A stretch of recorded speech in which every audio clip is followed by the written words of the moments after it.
Good afternoon, everyone. My name is Dr. Cory Kidd. This is Mayo. I'm going to introduce her as well. My background is I've spent over 20 years building technology focused on the challenges of aging, and for the last 15 years around chronic care management. My company, Catalia Health, does chronic disease care management for patients, and we focus on doing this at scale. As you might guess from the way I walked out here, we have a slightly different approach to doing this. We use the interactive robots to scale care across large numbers of our patients. And one of our challenges in chronic care is simply interacting with patients with the frequency that we would like to in order to provide the kind of care that we would want to. If I give you a quick Rorschach-like test and ask you to tell me which of these two pictures is what you think of as medicine, I'm going to bet that most of you are going to vote for the one on the left. But the challenge is that more and more of health is being delivered through technologies like the one on the right. And a big challenge is that they're simply not engaging. We don't create that engagement over time. And a lot of what I've looked at is the psychology behind how we make that happen. Going back to that picture on the left a second ago, that face-to-face interaction is really one of the things that is a driver for long-term engagement with patients. And what I've figured out during my PhD at MIT is that we can leverage technology when we use interactive robots like this one that actually look a patient in the eye while it's talking to them to get those psychological effects of face-to-face interaction. Now, the culmination of my work at MIT and Boston University Medical Center was a randomized controlled trial that used a robot, in fact, this one right here, or another piece of technology, a screen-based interface, or still today's standard of care, the paper log. I saw patients in a diabetes and weight management clinic for a few years, and in a randomized controlled trial, we showed that this theory that something like this looking at you would last longer was in fact very true, that we were able to engage patients over an extended period of time. At Catalia Health, we build these entire care management programs around different disease states, but the literal face of this in patients' homes is this robot, Mayo. And most of the work that we do on the technology is actually the artificial intelligence to generate a conversation on the fly for each patient at each point in time. Now, we work with IDEO, the big design firm, to design the interface, and our design brief was really simple. We need three things. We need the eyes that can make eye contact for the reasons I just talked about. We need a screen on here to help convey information, and we want this roughly the size of a kitchen appliance. And so that's where the design of this particular robot comes from. But again, it's all about the conversation. It's all about the psychology behind how we engage patients and make this a really patient-centered tool. And so this is very different from talking with something like Siri or Alexa. It's really creating a conversation that is focused on what's going on with that patient at that point in time. And using that, we're able to actually generate a conversation with the patient's needs in mind. And so we're figuring out what's the goal right now overall in this conversation and in this specific part of the conversation. We choose what we call a conversation network, and you can kind of think of that as the choose your own adventure books that you might have read as a child, and then we grab a piece of content that we're using in that conversation. And it really gets tailored to the individual. I'll give you a quick example. This just happened last week. I saw a transcript where one of our patients said, Mayo, I'm not feeling really well today. Mayo said, you know, a few weeks ago you told me you liked going to the movies when you were feeling down.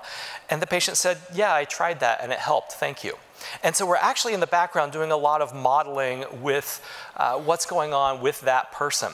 Now, this is not just a concept. This is live in the real world. We have 3 disease states that are out on the market, as you can see here.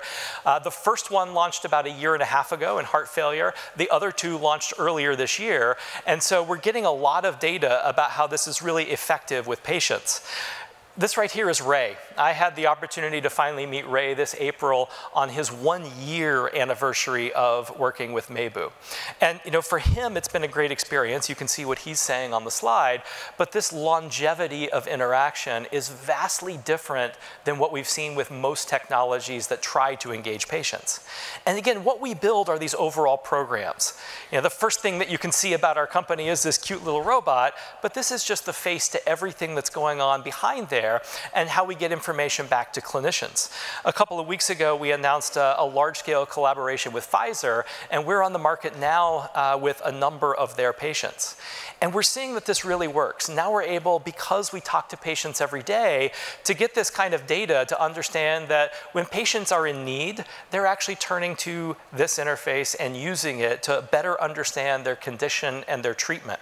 And the level of data that we get is, incredibly useful to start to understand what's actually going on with patients. From just that data that we get from those everyday conversations, we're able to create these automated patient journeys. So for any of our HIPAA-trained staff, they can go into our back end, type in a patient ID number, and something like this instantaneously pops up on the screen.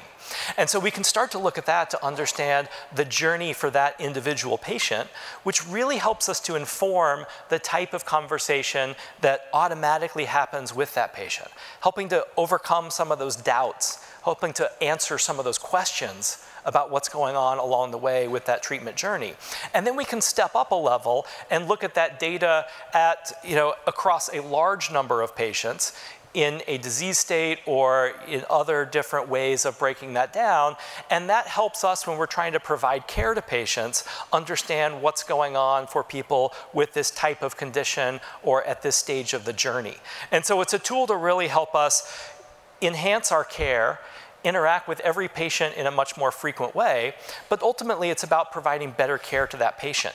And so the key way that we use all of this data is to continue to improve our programs. We start with clinical guidelines, but what we're learning from patients on a day-to-day basis is incredibly useful in continuing to tailor these programs and to learn about the actual needs of patients. And my closing message is that this is not the sci-fi future. This is real. And I will have her down here at one of these tables in the session after our next speaker, and I would encourage you to come up and talk to Mayo then. Thank you. Thank you, Cory. Is Mayo an in-home provider who can help make sure you take care of your medicine or ask what you're eating, or is it a companion with whom you talk about the football game?